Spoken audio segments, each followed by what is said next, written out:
Samsung's latest smartwatch was released back in the market here in the US in August of 2018. And during its release, it had a retail price of $350. Fast forward to today, however, you could find the watch selling brand new for under $300. So with that quick price drop, is this watch even worth considering in getting? So with the latest Galaxy watch, there's two different size options. The one you see in front of you is the 46mm size. Unless you have a really small wrist, I'll highly recommend getting this one, because it's the only one with a really large battery. Although the 42mm size watch is the only one that's available in two different color options. And it has a 1.2 inch screen display with a 270 mAh battery. The 46 on the other hand gives you almost double the battery capacity of 472 mAh and has the same Super AMOLED display, just 1 point bigger. So it's a 1.3 inch display. Both of them both share the same stainless steel body and is really thin for a smartwatch. The overall appearance of this watch is more suitable for all kinds of scenarios. Unlike the previous S3 Frontier, that one was more engineered and designed with a more rugged look. The Galaxy Watch OS is running Tizen 4, which gave us a ton of new different watch faces to choose from. And if you listen closely, some of these watch faces allow you to customize it so it could simulate a tick-tock noise when the watch face is awakened.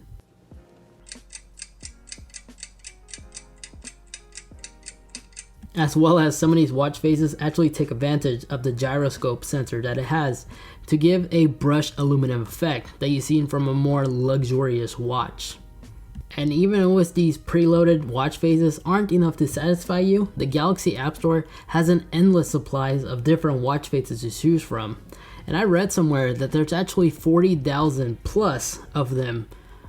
So you betcha anybody could find the watch face that will suit their needs. The band that the watch shipped with can be easily removed and replaced with any other watch band you choose from. The button layout to this watch, there's only two traditional buttons on the side here, but uses the rotating bezel that you've seen on previous Samsung watch. I think this is still a great innovation for smartwatches, as it makes scrolling through your notifications a lot more easier since you don't have your finger to block part of the screen. Each rotation you do, it has a nice satisfying click. But when it comes to receiving notifications, if you notice, the ring animation takes about 1 or 2 seconds. This isn't caused by any performance issues, no, this watch is really fast. But this is just Samsung giving us an unnecessary ring animation each and every time a notification goes through. This can become really annoying, especially if you used other smartwatches in the past. When each and every time you receive a notification using those devices, it's always instantly. No need to wait for a ring animation, you get those notifications instantly. So the Galaxy Watch connects with either Wi-Fi or Bluetooth 4.2. There's also an LTE option if you need a standalone smartwatch. And before I forget to mention, yes, it does indeed have built-in GPS, and also has a built-in altimeter and barometer for your hiking needs. I doubt anybody will really be picking up this watch just for that, and I really don't think there's a handful of Samsung Galaxy users that are actually going to be hiking with this watch. But it's cool that they added this, but I really can't see this being a must-have feature. The Circle AMOLED display that this thing has is phenomenal. I mean, like, the colors look extremely good. It's just stunning. It's still visible even in direct sunlight. And if you ever find yourself having to answer a phone call outdoors, the built-in microphone that this thing has is top notch. After making a few phone calls just using the watch itself, during the conversation, at the very end, I would always inform the caller that I was talking to that I'm actually using my smartwatch. And to their surprise, they really thought I was just using my phone the entire time. So based on their feedback, yeah, this microphone is definitely impressive. Even the speaker quality is loud and clear that I'm still able to hear the conversation just fine. I just had to put it a little bit too close to my face than I'm used to, but it's a watch. What was there to expect? When having a conversation, you're going to have it close to your face anyways. And yes, exactly what you expect to find on any standard smartwatch, this does have fitness tracking. Everything like simple step tracking, it'll track that and congratulate you each and every time you reach your daily goal. Now, Samsung has been strongly marketing this watch for having 39 plus common workouts already integrated. Everything from running all the way down to extreme exercise workouts like deadlifting. But it isn't perfect, not at all. I have tried them a couple of times when I'm training during my gym sessions, and most of the time I find it being at least 1 or 2 reps off during my workout. For instance, when I was bench pressing, I caught it a couple of times not keeping track on all repetitions. And the time it takes to select the workout you're about to do, this process takes a little bit longer than you would if you were just take a notebook and just write down your reps and the workouts you did. So until Samsung creates an automatic detect system that will automatically know what kind of movement you're doing, what type of workout you're performing, there's really no need to be using this. You're better off, once again, just bring in the notebook and do it in all old school. But for doing runs, jogs, this works very well. And if you ever feel like going swimming with this watch, you can, as it is wire resistant up to 50 meters, and it does have wire lock, which isn't enabled by default. But annoyingly, you need to go to your settings to enable this, until I found out that you can actually go do this in the control center as a shortcut. So you can quickly enable it and disable it this way. In my opinion, this should have been done by default in the first place. And another thing, like any standard smartwatch has nowadays, it does have a heart rate monitoring system. That works very well. It keeps track of your calories, how much you burn for that day, and also will notify you if your heart rate is really dangerously low or dangerously high. As well as send you a notification to your wrist if it's having a hard time reading your heart rate, which could be caused if you accidentally have the band a little bit too loose than you should. So from using this watch for a little over a month now, I have been able to achieve at least 2.5 days under a single charge.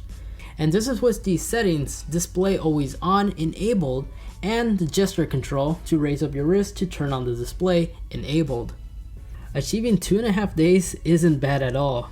Even though this watch is still using the previous generation, Bluetooth 4.2, instead of the latest, more efficient Bluetooth 5, it's still very energy efficient. And Samsung themselves quote this watch to be able to achieve up to 7 days of battery life on the 46mm watch and 4 days on the 42mm watch based on light usage. And if you keep this watch in power saving mode, yeah, I really do feel this watch is capable of achieving up to 7 days or even more maybe. But whenever your battery is low, man, does this thing takes a while to fully charge.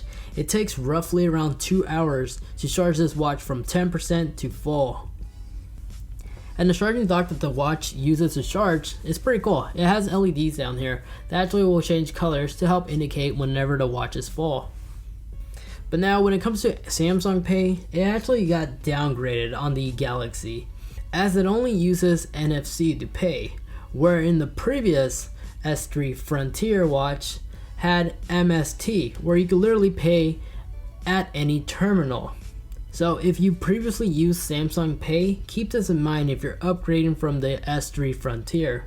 Oh, and another thing I should quickly add, this does have touch sensitivity mode. So if you ever find yourself wearing gloves, this is glove friendly. When this is enabled, you can still operate the wrist even when wearing gloves on. So overall, I really do like this Galaxy watch.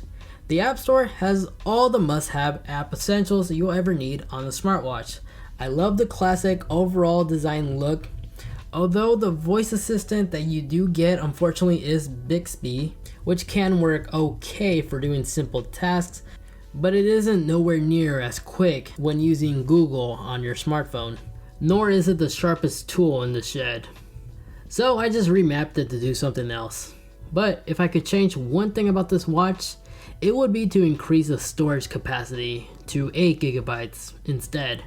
The 4 gigabytes of storage that originally comes with, I mean, once you're done setting up the watch, you're only literally left with only 2 gigabytes. If this watch didn't connect to Wi-Fi, nor if it didn't let me stream Spotify, I probably would have been mad. 2 gigabytes of storage isn't really a lot. And unlike the Apple Watch, this watch works on both iOS and Android phones. But if you plan on using this for iOS, there's a ton of limitations that I'll go over in a future video. So with all that said, if you've been debating about getting this watch, now it's definitely a good time to buy it.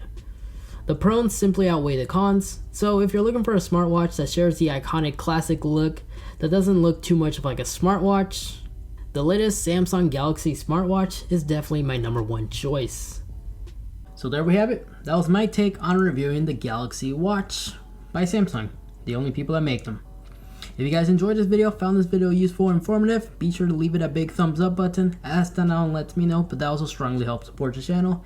And if you want to see more content like this in the near future, make sure to hit that subscribe button, as I always cover pretty much anything tech related. I always just enjoy sharing it all with you guys, and expect a ton of content coming out for this Galaxy Watch in the near future. So if you want to stay tuned for that, make sure to hit that subscribe button. But as always, take care, and I'll see you in the next one. Peace.